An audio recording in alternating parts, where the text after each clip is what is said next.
Hello and welcome to Martyn Lucas Investor. We're going straight to Donald Trump's speech. This is highly requested by our members, so we're going live to him. He's already live. He was late, but now we are going to cover him live.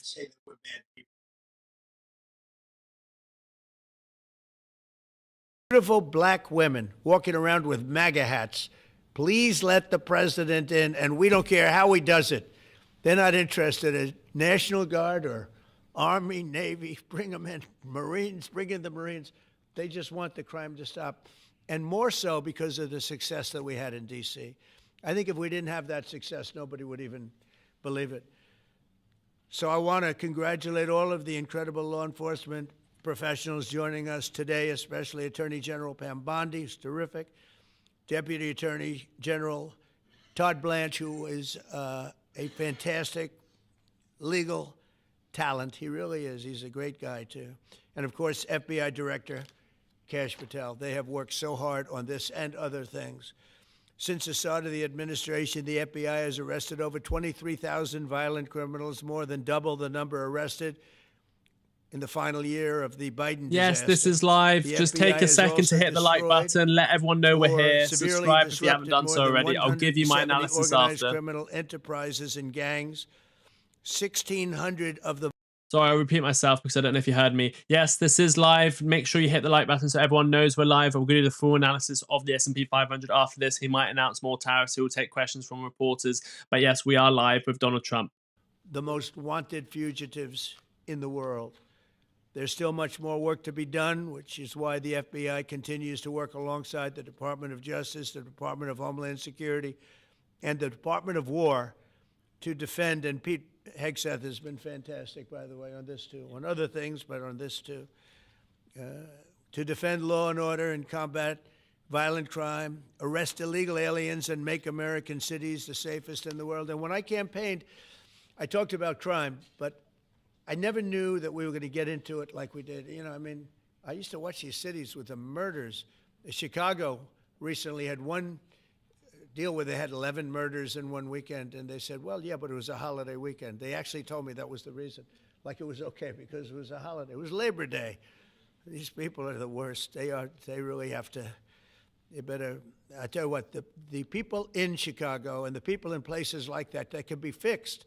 At some point, it gets to where you can't fix it anymore. It's too far gone. And we have some cities like that. But these are great cities that can be fixed. I'm going to be strongly recommending, at the request of government officials, which is always nice, that you start looking at San Francisco. I think we can make San Francisco. There's one of our great cities 10 years ago, 15 years ago, and now it's a mess. And we have great support in San Francisco, so I'd like to recommend that for inclusion, maybe in your next group. You'll get great support. Every American deserves to live in a community where they're not afraid of being mugged, murdered, robbed, raped, assaulted, or shot. Recommend that for, and that's exactly what our, in your next group, you'll get great support. We'll go to the official White House stream. Community where they're not afraid of being mugged, murdered, robbed, raped, assaulted, or shot. And that's exactly what our administration is working to deliver. I didn't realize I was going to make this such a big factor in the administration. I didn't really campaign. I campaigned on crime, but I never thought we'd go into every city and take a really safe city that we've all been living with for years and make them safe. And now it's like a passion for me, and it's a passion for the people behind me. So I didn't get elected. I did get elected for crime, but I didn't get elected for what we're doing. This is many, many steps above. And I want to thank Stephen Miller, who's right back in the audience right there. I'd love to have him. I love watching him on television. I'd love to have him come up and explain his true feelings, but maybe not his truest feelings. That might be going a little bit too far. But Stephen, thank you for doing an unbelievable job. And the people of this country love you, I'll tell you, and they love what you say about crime and stopping crime. So now I'd like to ask Director Patel to say a few words, and then Pam and Todd also. And I just want to congratulate them. This is an amazing thing, and we're just at the start. We're going to go into other cities that we're not talking about purposely. We're getting ready to go in. And when they go in, like Kash as an example told me that people didn't even know.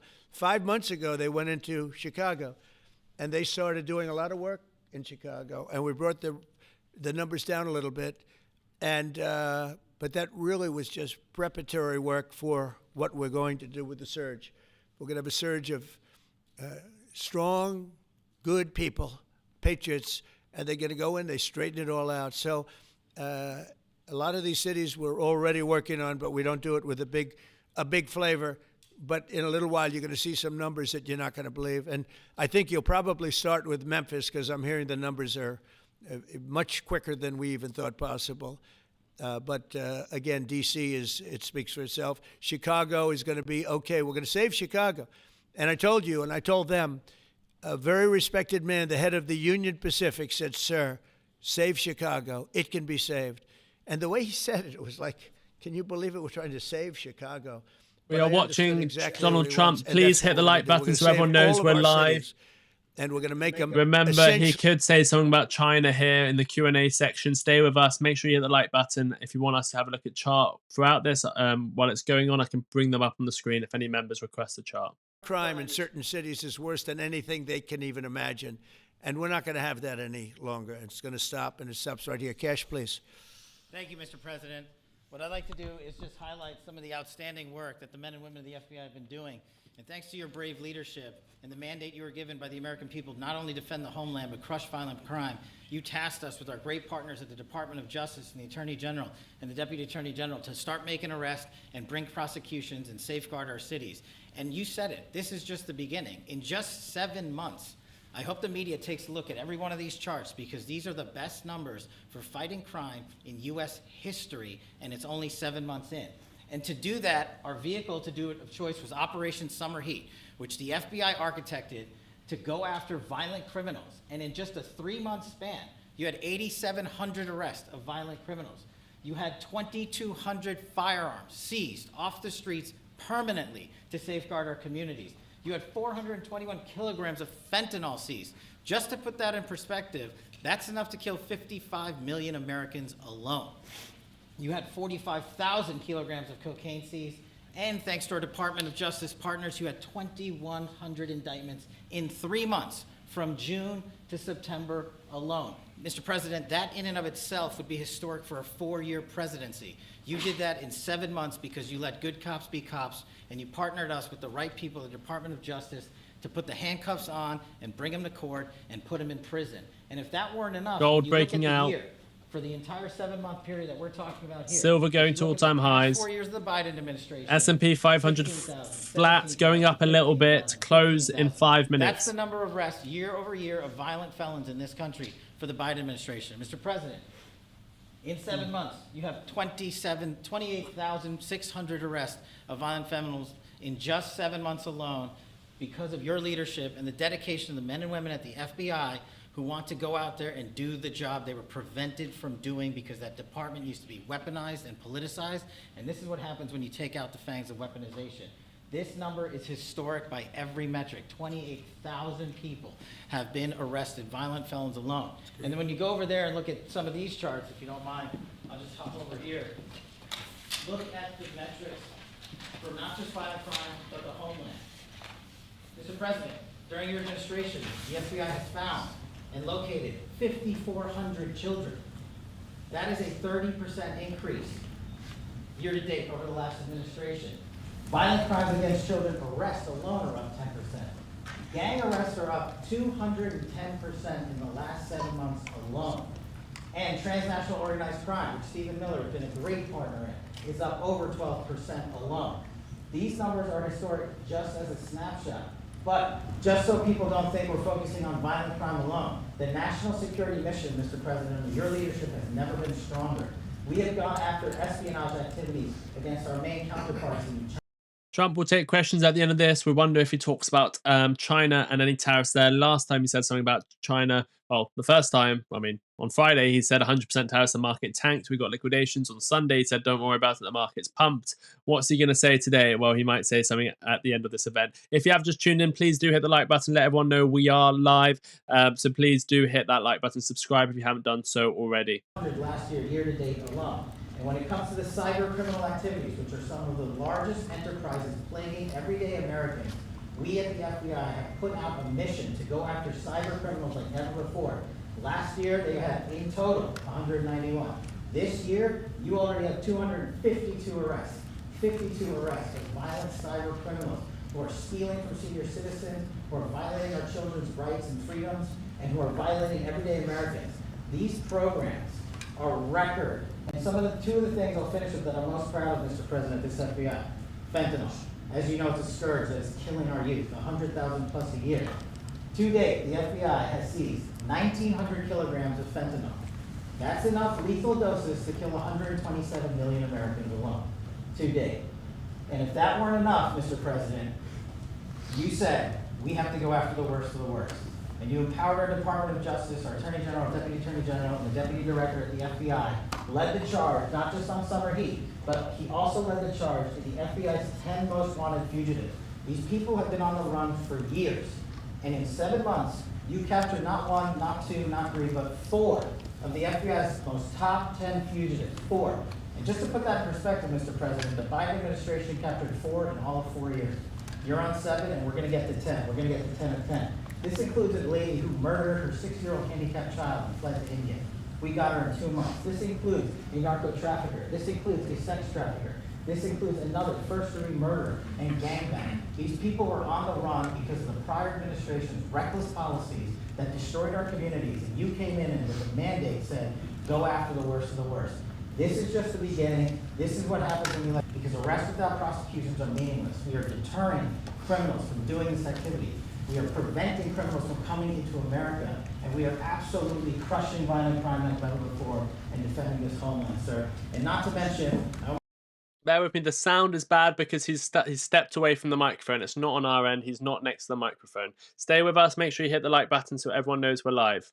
Went to Pakistan, and now 13 brave warriors who were sentenced to murder because of disastrous Afghanistan withdrawal. They have justice, their families have a peace of mind, and we're going to continue to find the others, Mr. President.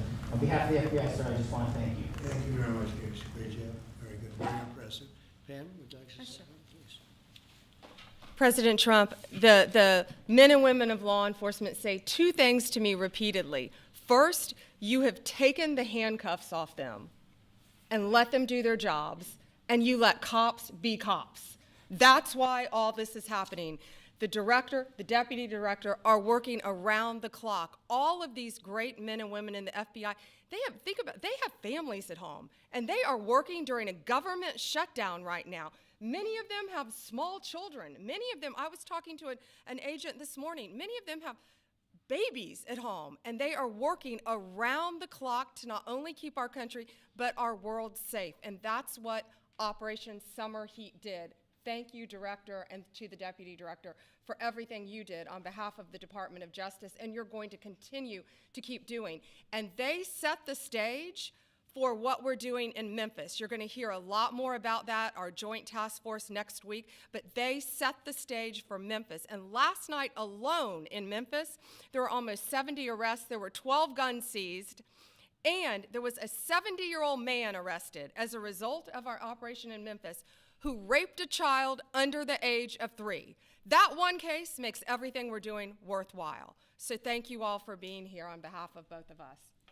Thank you, President Trump. Thank you. Todd, you want to say something? Sure. Thank you, Mr. President. So this is a great day, and I think there's stats that the director talked about which are important, but I want to give 2 examples of what summer heat has done that actually will apply hopefully to everybody in this room. The first is for over 4 years during the last administration, there was a hotel in a town, the middle of a town in Alaska, that was being run as a drug den. There were over 1,000 calls to 911 over 4.5 year period. There were multiple violent crimes, drug dealers, overdoses, and murders at this one hotel, ruining a community. Summer Heat went in there. It's not only arrested all the participants that were controlling the hotel, but seized the hotel.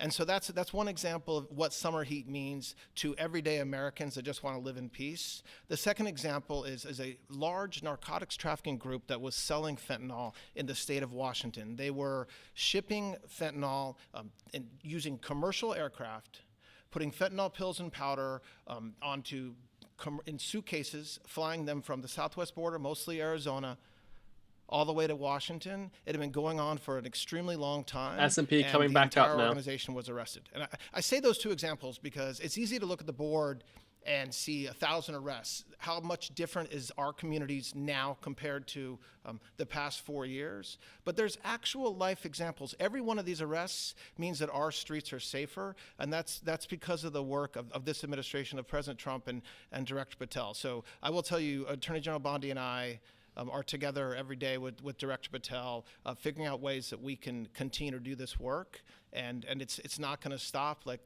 the Attorney General said, and like the President said, this is just the beginning, or phase one, or a start, whatever you want to say, but it will continue on. So thank you, Mr. President, and thank you very much, Director Patel. And Mr. President, just one last thank you from the men and women at the FBI.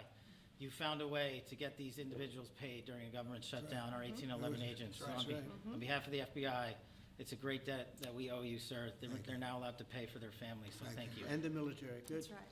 Thank you. Okay, thank you very much. Any questions, please?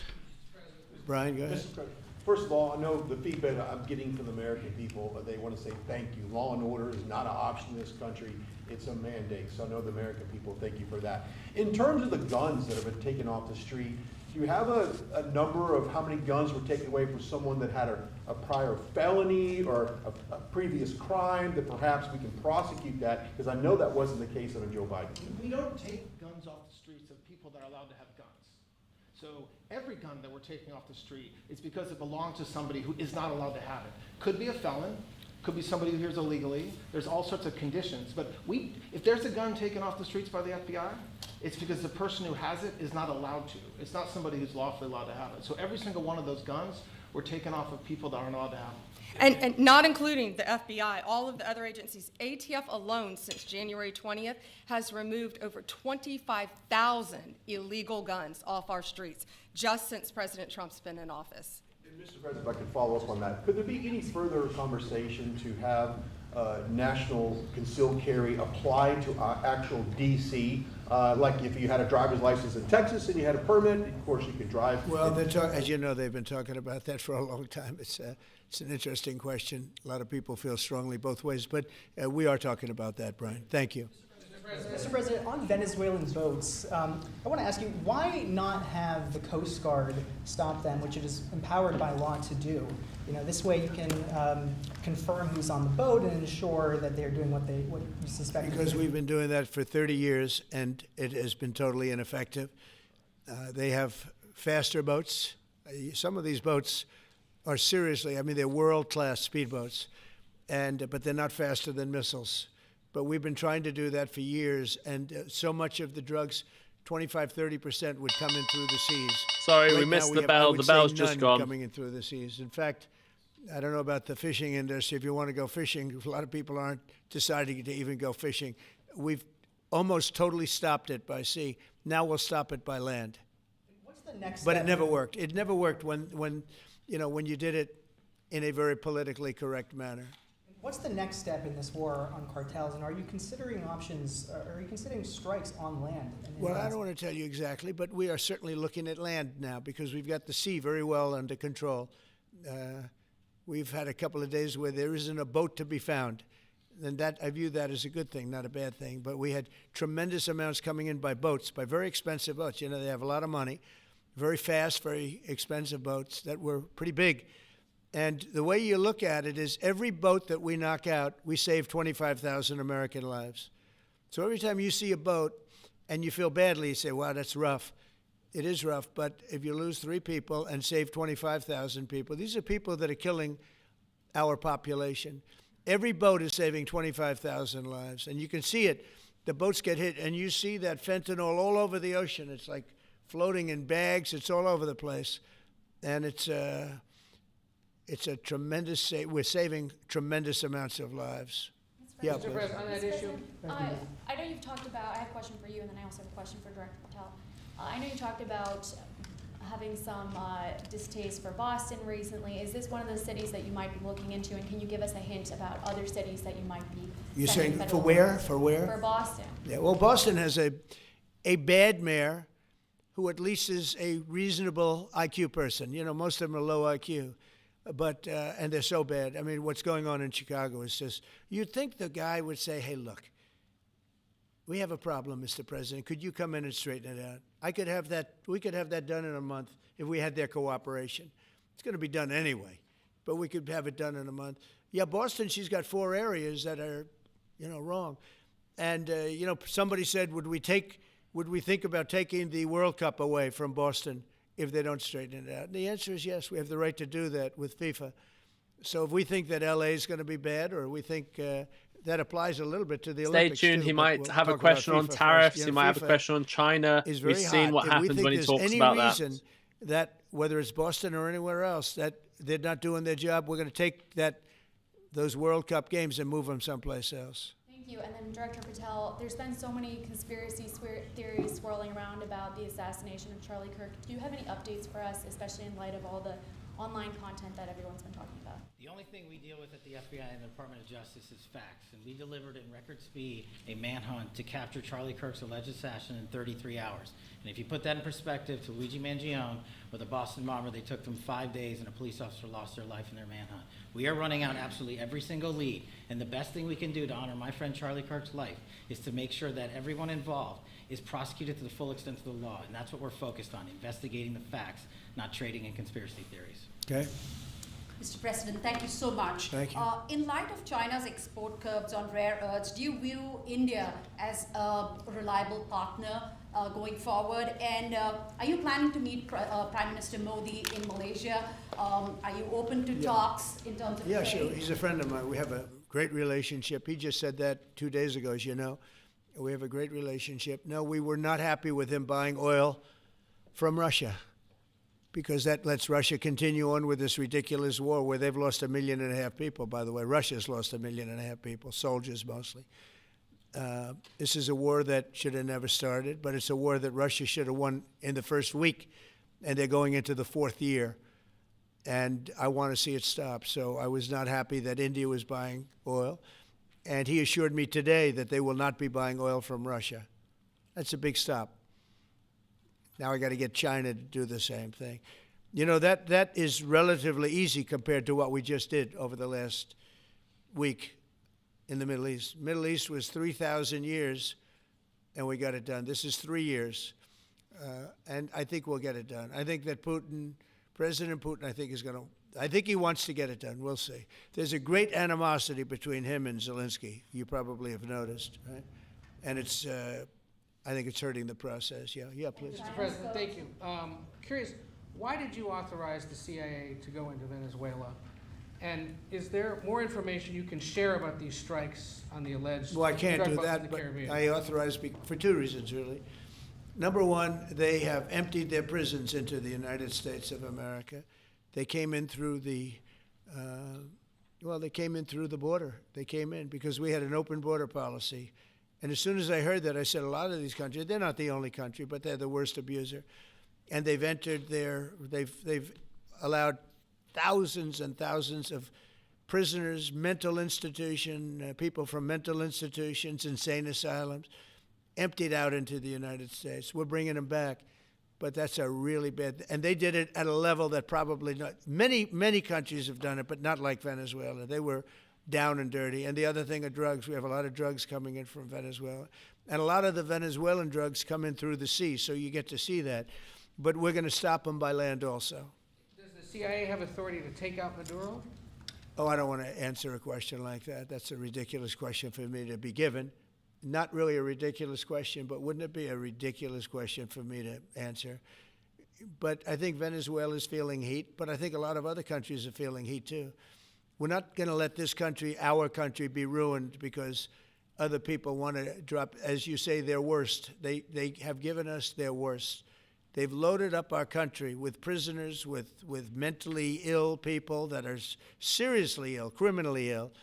And we're not going to take it. And so, I mean, it's just one of those things. And I can tell you, we've taken care of the sea. There's nobody, and we're watching. We're watching. And if we see it, we'll save it. Yeah, please. On the ships, though, sir, there are Republicans and Democrats up on the Hill concerned that in the briefings they've gotten about those attacks, they're not necessarily getting information about who was on them and what exactly was on those ships? Can you Well, ensure that at but least they are lawmakers given will be told that? information that they were loaded up with drugs, and that's the thing that matters. When they're loaded up with drugs, they're fair game. And every one of those ships they're not ships, they're boats, they're speedboats. They're extremely fast, record-setting type speedboats. They cost a lot of money, and they have a lot of money because they're drug sellers. But they know one thing, and they all have the same thing in common.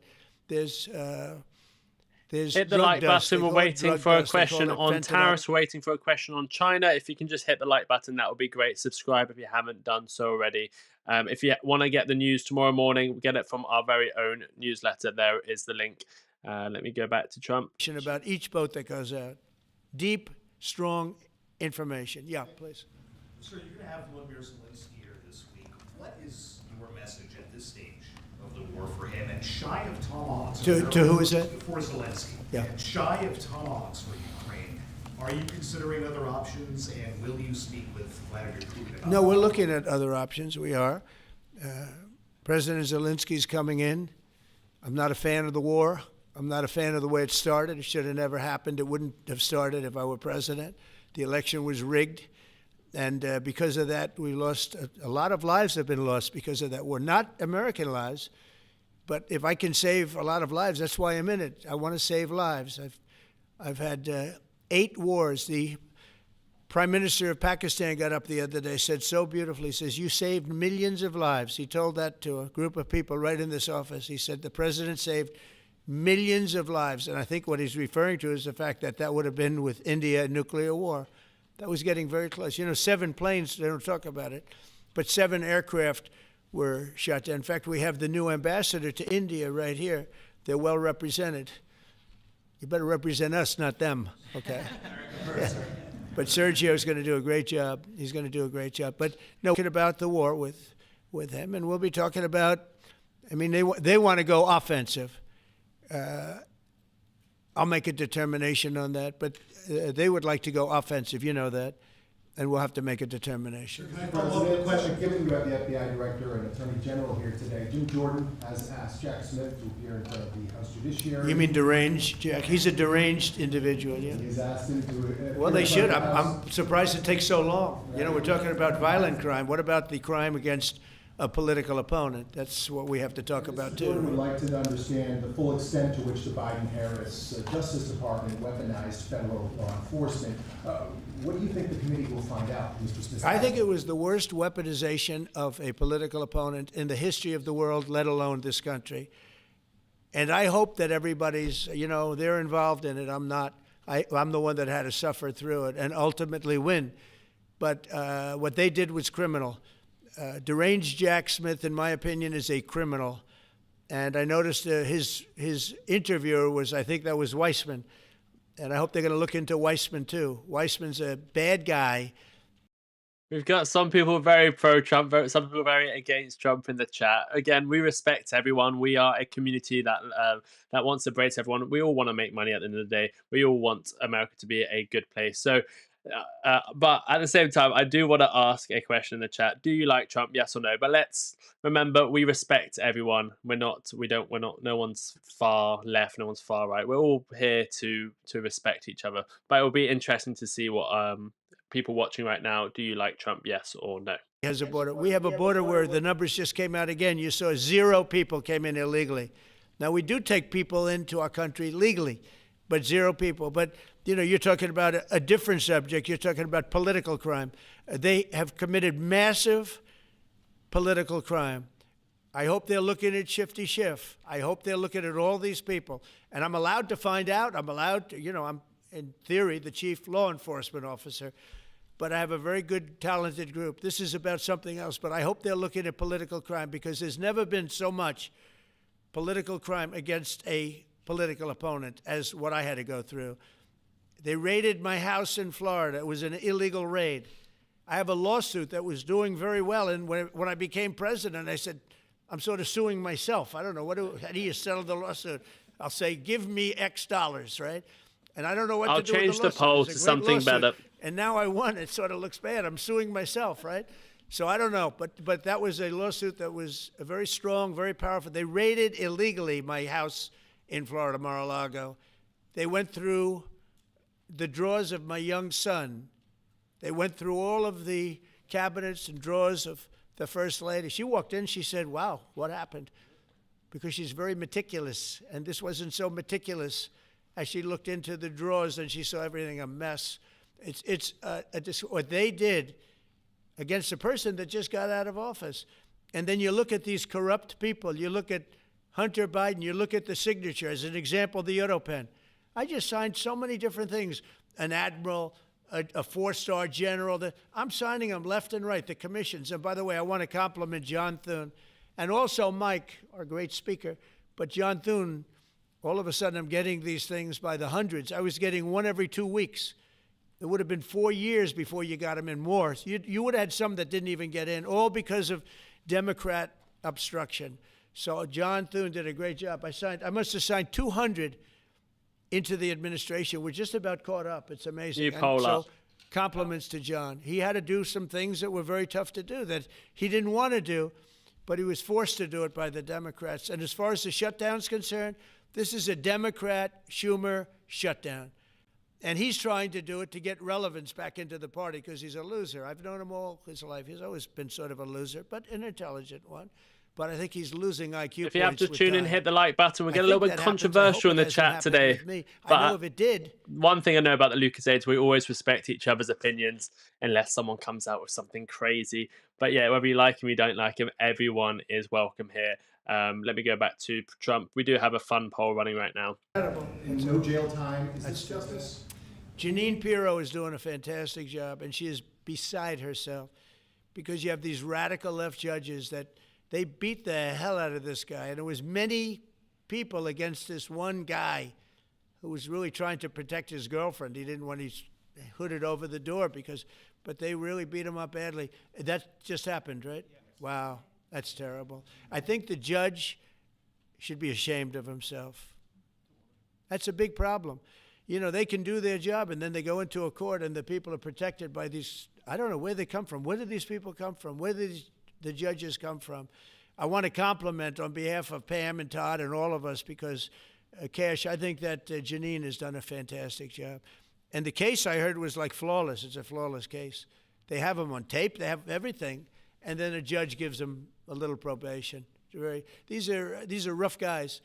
And they're young. And if that happens, they're going to grow up. They're going to be real bad. Okay, asking it in a different way now. They're going to cause a lot of problems. Yeah, please. Go ahead.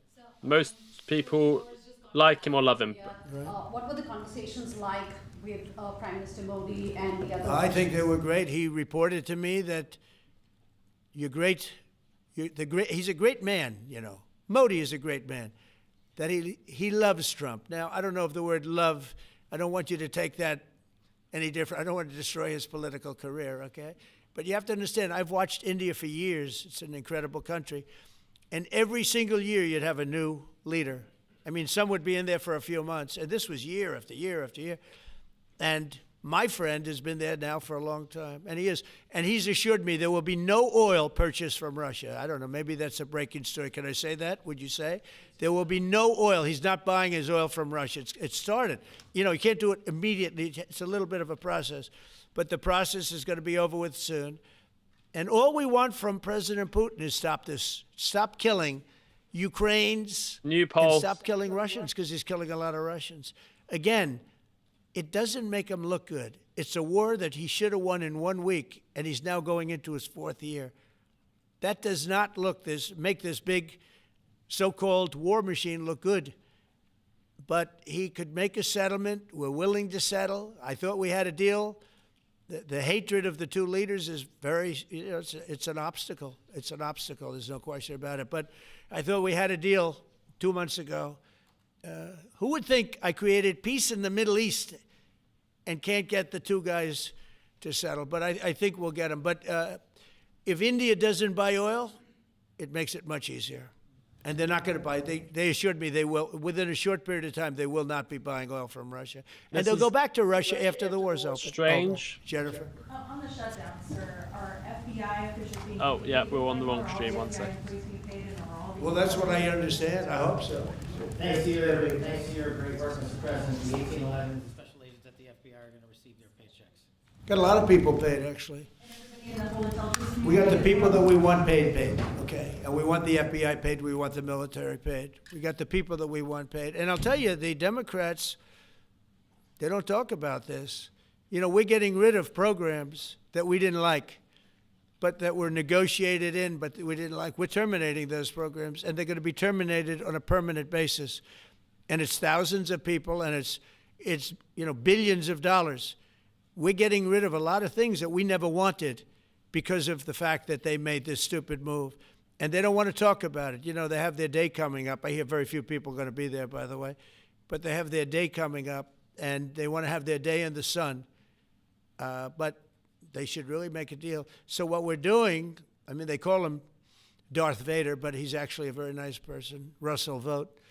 But Russell Vogt is really terminating tremendous numbers of Democrat projects. There's not only jobs, I mean, the project in Manhattan, the project in New York, it's billions and billions of dollars that Schumer has worked 20 years to get.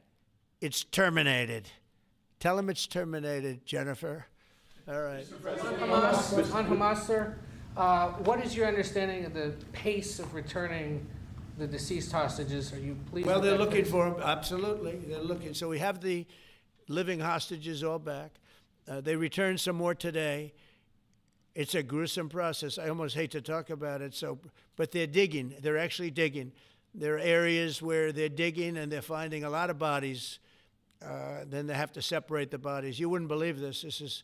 And some of those bodies have been in there a long time. And some of them are under rubble. They have to remove rubble. But there are graves, and some are in tunnels that died in tunnels that are way down under the earth. And the tunnels are like 3 feet. Can you believe it? 3 feet high. They lived like this for a long period of time. It's a horrible atrocity. At the same time, we, meaning Israel, but I knew everything they were doing pretty much. I knew most of the things they were doing, but they've killed probably 70,000 of these people, Hamas. And I said, it's time now. So we'll see what happens. We'll also see what happens. Your next question is going to be the weapons. We want the weapons to be given up, sacrificed, and they've agreed to do it. Now they have to do it, and if they don't do it, we'll do it. We had the head of CENTCOM today suggest that Hamas needs to hurry up and disarm and follow your comprehensive plan. Yeah. That it was the head of CENTCOM saying that. Is that not a signal to Hamas, to the rest of the world, that at some point the U.S. military may more directly engage? We won't need the U.S. military. We won't need it. Why not just yield? Because we're very much involved in it. If we weren't involved, there wouldn't be peace. If we didn't destroy the nuclear capability of Iran, that deal would have never happened for two reasons. The Arab nations would not have felt bold enough to do it because you have a very powerful, at that time, Iran. It's not powerful anymore between what Israel and us did, because, you know, the attack was, if you look at it, we helped them very much. They will be the first to tell you, including shooting down thousands of drones that were coming into Israel. You know, we shot them down. We were shooting them down like it was target practice, but we shot down thousands of drones and missiles also going into Israel. But between what we did to Iran that way with the, you know, conventional, we will call it, and what see that beautiful plane, that B-2, I noticed it on the desk. I always thought it was beautiful, but I never understood it. Now I understand it. It took in hundreds of thousands of bombs in the form of two, but hundreds of thousands of pounds of bombs. And every single bomb hit perfectly. Then they sent Tomahawks in. They sent 30 Tomahawks on top of it. And that was totally, you know, CNN said, well, maybe it wasn't as bad as, you know, as Trump said, because I said obliterated. Obliterated is not a strong enough word, actually. And you saw the Atomic Energy Commission came out and said the word obliteration is very, very, think of it. They came in under potential fire. They entered Iran airspace late at night, in the dark, no moon. The moon was low for a reason. What time we picked it. Couldn't see anything. And they hit every target, and they weren't hit. Nobody saw that plane. That plane is stealth. Nobody saw it. The problem with that is it may be stealth today, but tomorrow it won't be. And we just ordered about 20 brand new B-2 bombers. It's unbelievable as a weapon. I know Putin, when I was riding with him in Alaska, we passed a lot of them. And he said, that really did the trick. I said, yeah, it did. It's amazing. The flying wing. But you still foresee no reason for the U.S. military to get involved in Gaza? No, I don't see that. No, I think we're going to. Please do hit the like button. We're waiting for Trump to answer questions potentially about tariffs as well. Many countries signed, and many of those countries relatively are very strong military powers. And Hamas has no support. See, Hamas had the support of Iran, and now Iran says, don't get us involved. The last time they got them involved didn't work out too well. So they used to have the support of Iran. Today, Iran they're trying to survive. You know, when I heard the reports 2 weeks ago, Iran's looking to build a nuclear weapon, I said, don't worry about it. They got a lot of things they want to do before nuclear weapons. I said, the last thing they want to do is a nuclear weapon. It didn't work out. And if they did a nuclear weapon before they got even close, that site would be attacked and it would be wiped out. Yeah. Mr. President, you're meeting with President Xi in a few weeks. Yeah. If you can't come to an agreement or a deal at that meeting, are we in for a sustained trade war with China? Well, you're in one now. Look, we have 100% tariff. If we didn't have tariffs, here we go. We would be exposed as being a nothing. We would have no defense. You know, they've used tariffs on us, but we've never had anybody sitting in that chair that felt the need to do it. And they've allowed us to be $37 trillion in debt, et cetera, et cetera. Tariffs are a very important tool for our defense, for our national security. If we don't have tariffs, we're not going to have national security. As an example, if you look at Pakistan and Iran, I told them I was in the midst of negotiating a trade deal with Iran, and Pakistan was going to be in line. And because of tariffs, I think he meant India, not Iran. Negotiate much differently. We were making a good deal, and then I heard that they're shooting at each other. And I said during one of my conversations, Iran and Pakistan weren't shooting at each other. I think he meant India. We are thinking about, I said, here's the deal. You go to war, I'm going to put a 200% tariff. I'm going to stop you from doing any business in the United States. I said it to both of them. Within 24 hours, the war ended. That would have been a nuclear war. And again, I just want to clarify, he meant India, not Iran. There was no war between Pakistan and Iran. It was against, just want to clarify, it was India and Pakistan. War. But when it came to war or having to pay massive tariffs, the tariffs overrode. That's why it's so important. Not only the money, we're taking in trillions of dollars, not only the money, the power to keep peace, the power to be used for good is enormous. But a lot of people didn't understand tariffs. It's also made us very rich. We have a big case coming up in the Supreme Court, and I will tell you, that's one of the most important cases in the history of our country. Because if we don't win that case, we will be a weakened, troubled, financial mess for many years. Let's see, is he going to say anything about China? He's answering the question, but he doesn't want to give a tariff number. And if we do, we're going to be the most powerful economic country in the world. And all we're doing is using them as a defense against what took place for many years. China would charge us tariffs. It was incredible, but we weren't allowed to charge. And we're allowed to do whatever we want. We just had presidents that didn't want to do it for whatever reason. And it was nothing. But of the 8 wars, I was saying 7, of the 8 wars, I would say tariffs are directly responsible for me ending 6 of them, 5 or 6. Without the tariffs, you have wars raging all over the world. With the tariffs, other than Russia, we have no wars out there. And we've made a lot of good friends, too. Tariffs are so important to our national security. If we don't have tariffs, we don't have national security.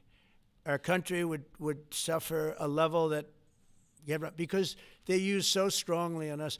As an example, the European Union, they won't take our cars, they won't take our agriculture, they won't take anything, but they send their cars in, Mercedes, BMW, Market's Volkswagen, coming down by the now. Millions. We don't send any cars. They don't take them. They were tariffing us out. Agricultural products, they don't take our agriculture. They want their farmers to do it. I understand that. But it was very unfair, and they were tariffing our product. They're keeping out by using tariffs. and we didn't use them, but I used them. And now we made one of the great deals with your $650 Yeah, we're billion live. This is live. Trump is live right now. We've evened it out. It's really a good thing to see. And you have to understand, they've all signed. Japan, South Korea. I mean, South Korea, $350 billion up front. Japan, $650 billion. And they've all agreed to it. They're all happy. But before, it was a total ripoff. And if we don't have the use of tariffs, we have no national security. This country will have no financial security, will not have national security. And the people that brought the lawsuit are people that are aligned with foreign nations that are now being treated fairly as opposed to just ripping us off and ripping us asunder. Why is the market dumping? So because he said tariff about 400 times in 2 minutes. If we are not allowed to use what other people use against us, there's no defense. It'll be a disaster for America. That's why I think I'm going to go to the Supreme Court to watch it. I've not done that, and I had some pretty big cases. I think it's one of the most important cases ever brought, because we will be defenseless against the world. Okay?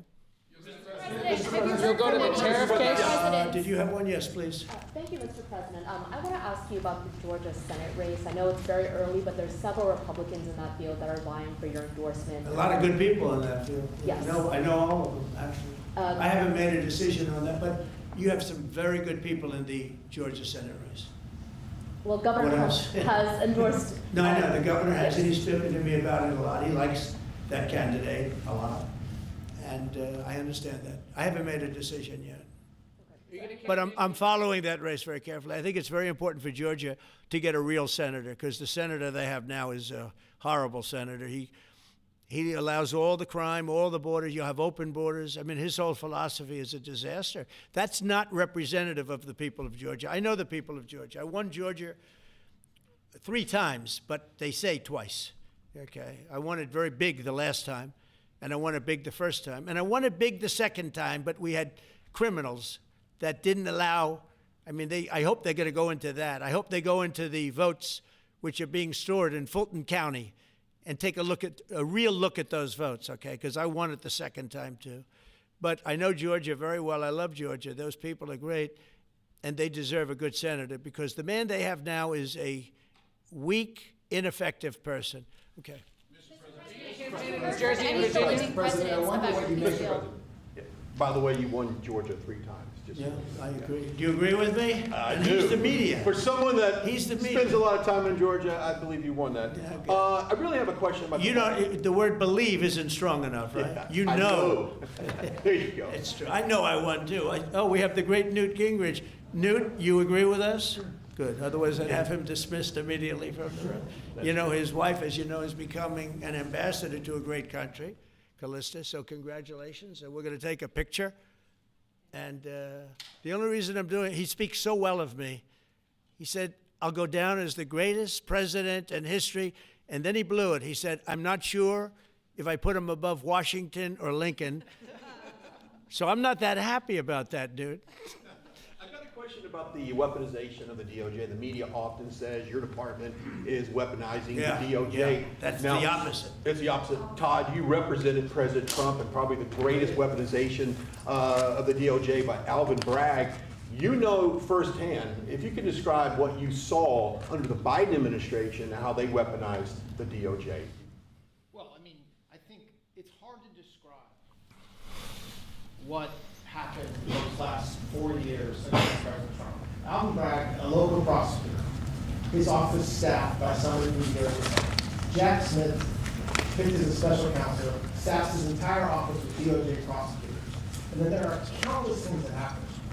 All in writing, most of them on the docket. Ignore the sound, is because he doesn't have a microphone. If you have just tuned in, we just heard Trump talk about tariffs. He said tariffs. The market crashed a little bit. Nothing significant said. There was about to be a follow-up for a tariff question. However, this reporter, who's very good friends with Trump, it seems, has got another question in. So we're waiting for more tariff questions. If you have just tuned in, please do hit the like button. Subscribe if you haven't done so already. I apologize about the microphone. It's not our fault. This person is not speaking into a microphone. It cannot be true that people really think that what they did to him, not once, not twice, I'm still counting 3, 4 times.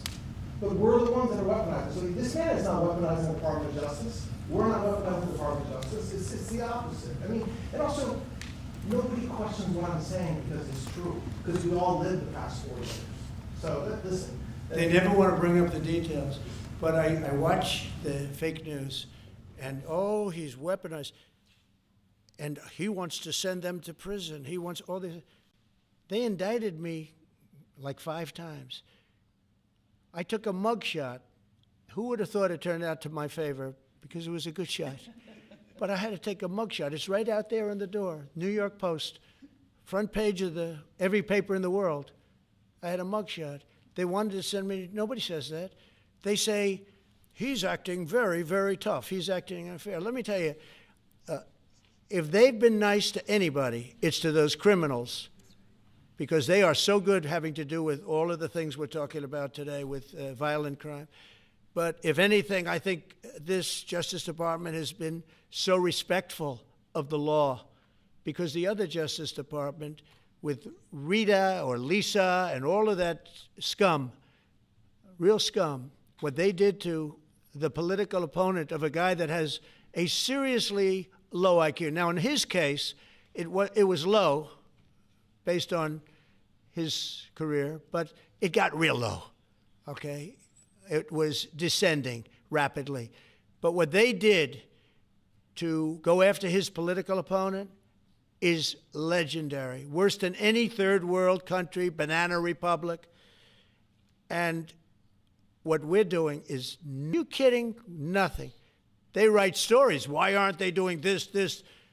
And we'll leave. I don't have to leave it up to them, but I choose to at this moment at least. But there's never been anybody treated in the history of politics. You know, they say the 2 worst treated presidents by the media, etc., was that man right there, the late, great Abraham Lincoln, and this guy right there, Andrew Jackson. They say Andrew Jackson was treated terribly. They give him number 1 and number 2, but that was before I came along, Newt. I say I have number 1 times 10. Nobody's been treated like I've been treated. And I did a great job. You know, we had a great first term. And we had one of the most successful economies in history, et cetera. I rebuilt the military. We did a tremendous amount. The last part, we had a horrible thing called COVID, and we handled that well. We made ventilators for nations all over the world. We did a great job. Probably never get credit for it. Look at the therapeutics, the Regeneron, all the different things, the vaccines, all the things we did. We did a great job, but we had to focus on that. But we had the best economy in the history of our country. We're blowing it away right now. Look at the stock market. It hit another all-time high today. That's 48 days out of the few days that I've served. 48 days have already hit record highs. And we have, maybe most importantly, the number, we have now, I was saying 17, it's over $18 trillion is being poured into our country. It's because of the election and because of tariffs. Market like that. Without the tariffs, you wouldn't have probably 18 cents.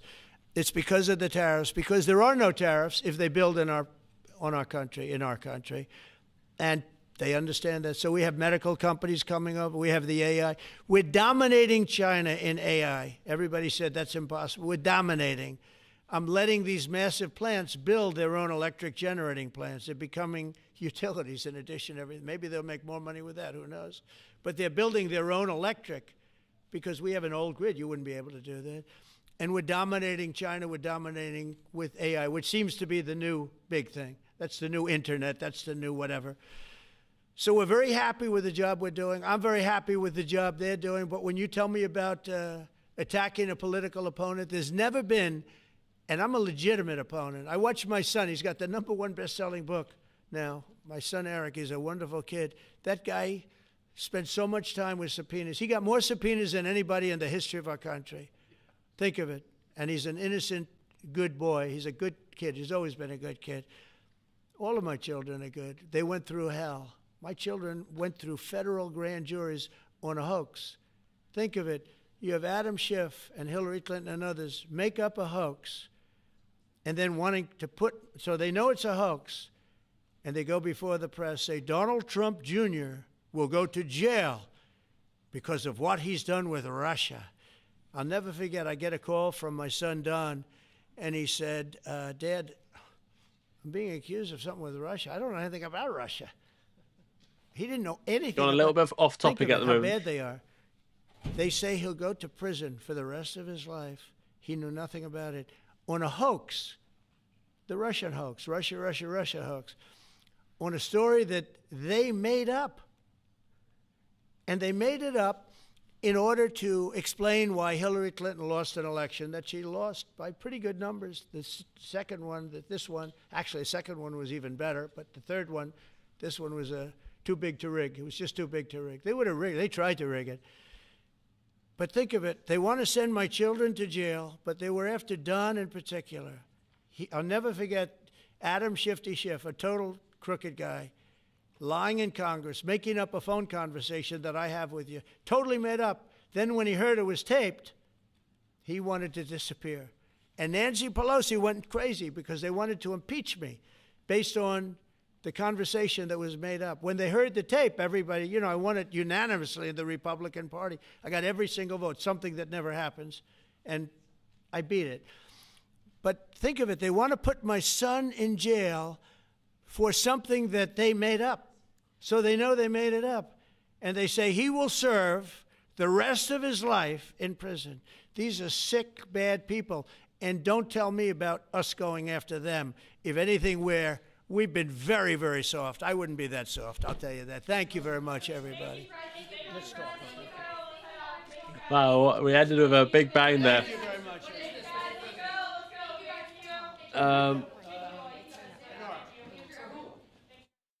Yeah, I think we're done there. He mentioned tariffs a few times, but he went very off topic when he talks about tariffs, and nothing the market really reacted to, but we did cover it live for you. I did promise if he comes live, we will come live, and we did come live. So please hit the like button and subscribe on the way out. We are live every single day, 2 hours before the opening bell. I hope you've enjoyed today's streams. If you could just do a favor and sign up to the newsletter. The newsletter will come out 2 hours before the opening bell. It gives you all your news and information that's unbiased as well. Every single day before the opening bell, you get your sort of brief summary, you get your 5 things you want to dive deeper into, then you get your full deep dive story. That's a stock review, a crypto review, a macro information, and then you get the chart of the day and all sorts, plus you get the community and everything. So do check it out. Let me go to the comments here, and we did run a fun poll. Remember, everyone is welcome here as long as no one's being offensive. It's actually quite nice. We are quite spread out. It's nice to have everyone's opinions. We don't want to be stuck in an echo chamber of just hearing one specific opinion. And we did a poll on Trump. How many people agree with Trump? 37% of you said most things. 25% of you said some things. Only 21% of you said I agree with everything. 17% of you said you agree with nothing, he says. Look, my personal opinions are I never trust any politician. So there it is. That's my opinion. If anyone ever wondered, I'm always bang in the middle. Some people say those are the worst types of people that are right in the middle. Well, that's me. I don't trust anyone. Always try to do the best for you. Don't rely on some politician to make your life better. You can go out and do it yourself. But that's my opinion, and if anyone was wondering. But yeah, I'm glad that it's fairly spread out.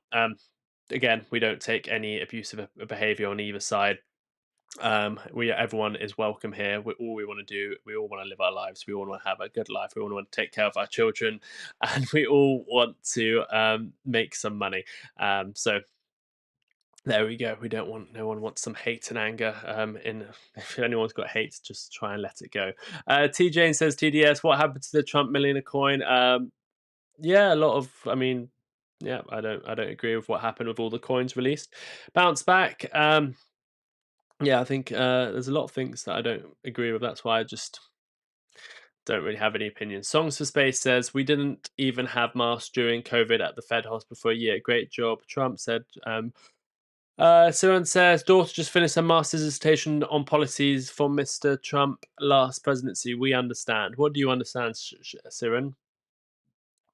Someone said MAGA all the way. Someone says this guy is so arrogant. We all have our opinions, but again, we all want the same thing in life. Siran says worked for a US company when they were fab to work for. If Suri goes below, I used to love Trump until I learned the truth about everything. And breathe, says Saran. Yes, good job, Sensei. Trust and agreeing are two very different things. What happens if Satoshi was Russian asset? Okay, can't talk here. Anyway, thank you everyone for tuning in. It's been a long day. I'll be back tomorrow. It's been enjoyable. Thank you all for giving up your time to be here and watching it with us. Remember, if there's any of these key events, you might as well watch it with us than just watching it on the news, because we have a community here. But until next time, I'll be back live tomorrow morning. Where is this going? I think we're going to the extra channel, actually. Let me just see what this is linked to. 1 second. I think the extra channel's up and running again, so we might be going to the extra. Let me just see where this is.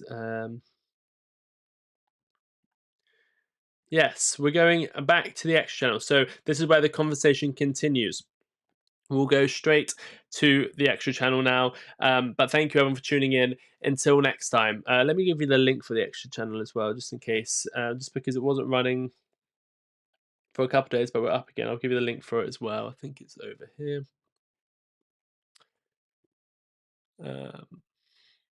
Here it is. Yep, extra channel is running. This is earlier when we were looking at the Bank of America earnings. That's what's going on right now. Here is a link to next. Let me put next. The extra channel is running again. Thank you everyone for tuning in. I'll see you tomorrow morning. Grab your newsletter in the morning. There's a link for that as well. But until next time, please do take care of yourselves and each other. Bye-bye.